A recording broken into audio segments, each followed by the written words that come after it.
Hey, what's going on, everybody? We're going to do the giveaway video today, and I want to talk about what I've been kind of doing over the winter, and then I got a package here from Mike Lyman too. So what have I been up to? I've been looking at cameras lately, and I could use your input too. So I've been doing a lot of research on point and shoots, you know, one where the screen pops up, and a lot of great reviews for some cameras out there. I'm actually shooting on one right now. I've been trying my best to learn about these things, but what I have learned is stuff online for reviews is completely different than the stuff that we do out in the field. So when we're metal detecting, the unique thing about what we do is we are shooting maybe the person we're metal detecting with, we're talking, we're collaborating, maybe we're shooting some scenery, and then within seconds we are on something that we just dug, something that we just found that we want to show to the camera. And that's where this stuff comes into play. I'll show you right now how quick that it will focus back on the scenery or yourself, the find, back to yourself. So you think that would be easy to find in 2020. It's not.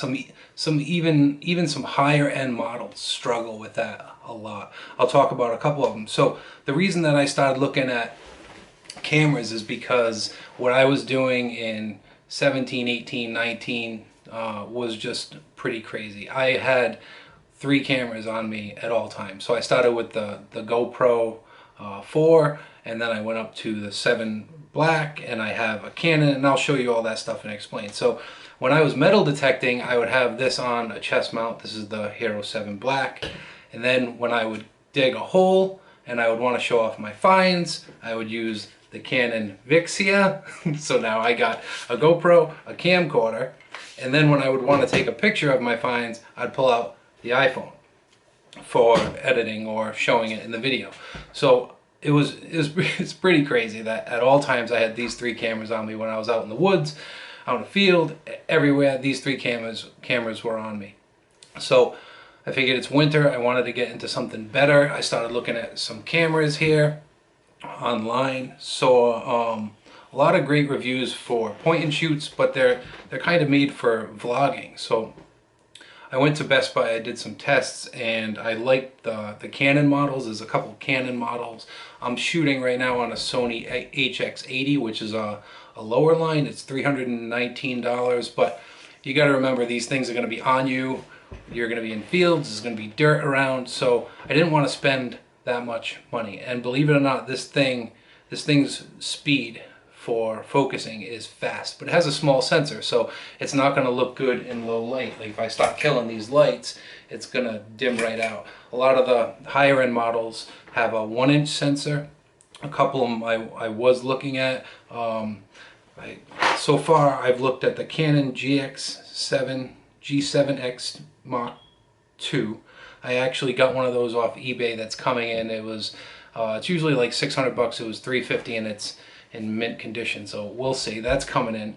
And today I actually looked at the Sony RX100 Mark 7, I think it was, and that thing is fast. That thing recovers like very, very quick. And this one does pretty good too for $319. I like this camera. Believe it or not, the Canon G7X Mark II, it hunts for focus. It might be great for vlogging, but it's not gonna be good for what we do. I'm kind of, upset that I ordered it without testing it, but I did figure out a workaround today at Best Buy that I can talk to you about if you are using that camera. But this one is really good. The colors aren't as good as Canon. I've noticed that the Canon colors are really sharp and crisp, but the recovery rate on this one and that Sony RX100 Mark 7 is ridiculously fast. But the problem with that Sony, the Mark 7, is it's $1,200, and I'm gonna wear these on my chest. Like a small point and shoot fits nice on your chest with one of these mounts that you can get for just a few bucks on eBay, and it screws in right to the bottom of the camera, and you're able to wear it. And then you got a nice scenic view, you got decent audio, and when you want to zoom in on a target, it's going to correct for you and autofocus fast. The G7X Mark II that I played with, it really struggled to autofocus when you brought something in close to you.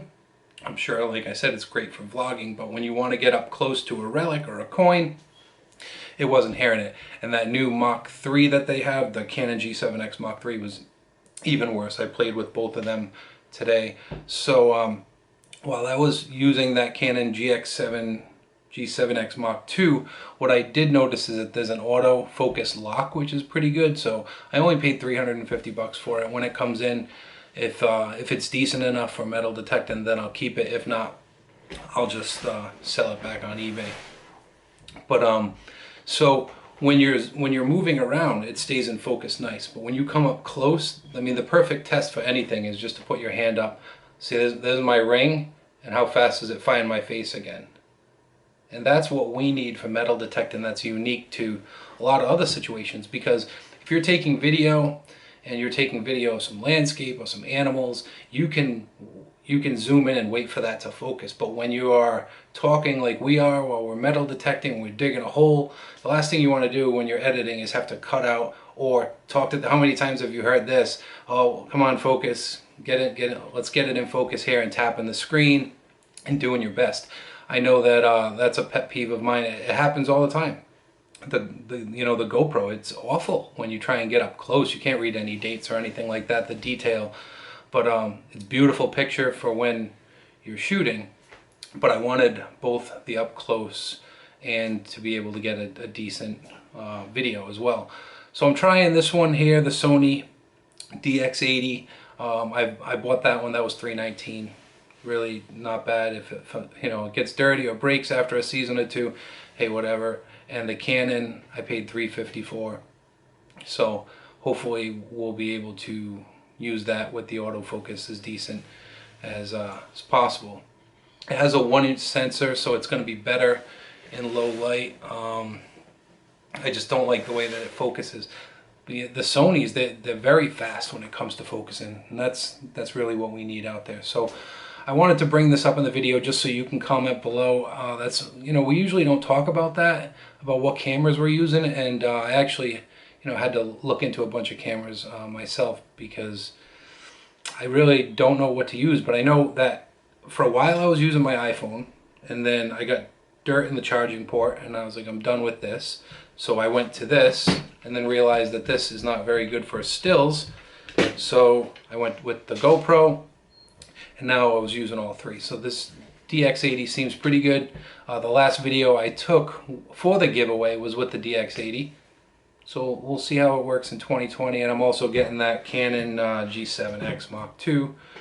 I really like the way this one focuses better, but the color is great on that. So then if I want both, I gotta spend like $1,200. So let me know what you guys are using in the comments. It would definitely help. And let's open Lyman's package. Enough jabbering, huh? So Lyman sent me this. Look at that, see? Focuses nice and quick. Let's open it up and see what we got.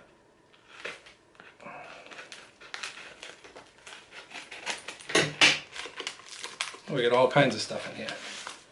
So we got some stickers. We got a note. Be back in a second. We got a note. We got a B3. I have one of those. We got Ron just digging it, just digging life. Very cool. An adventures sticker. Thanks, Mike. Oh, what is this? We got a wooden box in here. Oh, I saw he was making these too. Well, let's read the note first. Hey Mikey, I made you a white whale container for you to hang up somewhere. And the day that you find your white whale, which is a gold coin, so Mike, I may never open this thing, you may open it. Hope you enjoy. Best of luck in 2020, Mike Lyman. Mike, thanks, buddy. Looks very cool. It says iffy signals on it. Wait, white whale. Very cool. Thanks, Mike. I'll definitely hang it up. Looks like I can put it on the tree, on the Christmas tree for a few years. Because I think it might be a little while before we find a gold coin, but hey, we can hope for the best. Alright, here we go.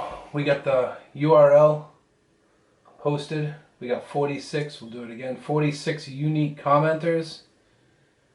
Start raffle and pick winner. So this is for the Sure Grip and the coil protector for the Equinox.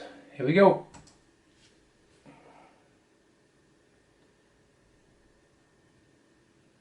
Jerry Deneen.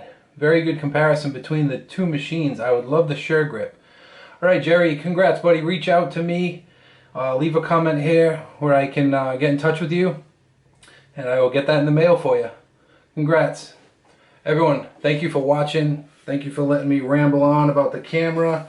We got a couple more giveaways coming up. Jim from SureGrip is sending me a few other things to give away. We got another giveaway coming that's going to be pretty impressive. I'll wait for it to get here. Definitely anybody who metal detects will want to get in on that giveaway. I was happy to hear from the company and definitely excited to be doing that giveaway.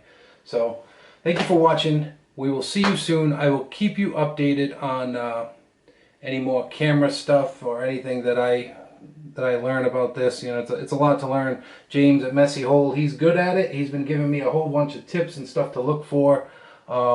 Basically trying to simplify this all to one camera, and I think that I've done it for, you know, not $1,200 like that Sony. That Sony is very, very impressive. I just would not want it strapped to me while I'm in the woods or while I'm digging through dirt, because they don't look like they're going to last with that stuff. You know, it's not a GoPro that's made for that type of action. Mike, I appreciate the white whale gift. Very cool. I will be hanging that up, and as soon as I find a gold coin, I will take a hammer to this box and open it up. It might be sitting here for a long time. See you on the next one.